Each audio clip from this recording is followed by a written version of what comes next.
What a Time Summer is a story of Katie Silver. She's a young woman who's just lost her mother. Her mother was her best friend, her first phone call.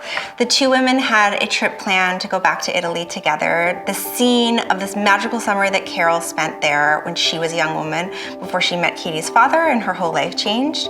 Katie decides to embark on this adventure alone, and in a magical twist of fate, she ends up meeting Carol, her mother, when her mother is a young woman, and the two spend this summer together, drinking all the wine and eating all the pasta.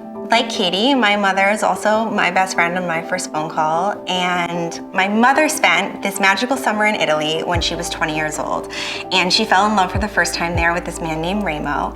My mom and I went back to Italy. We went back to Rome together, and we were able to look up Remo, and we found him. And they met at the Trevi Fountain, the place where they had met. I don't want to date my mother, but 50 years ago. You know, my mother was giddy and shy and nervous, and she was like getting dressed and asking me what to wear, and just watching her be with him, I felt like I got to see my mother. I got to see my mother as a 20-year-old girl. And it got me thinking a lot about the people that our mothers are before we ever get to know them. And I felt like I had had this really unique, special experience, and I wanted to write about that and get to share it. And I also hope that it serves as an escape. I wrote it during a particularly challenging time in our world, and for me it was an escape. I got to be in Italy when I could only be at home, and so I hope people get to sink in it a little bit like a vacation and come to Italy with me.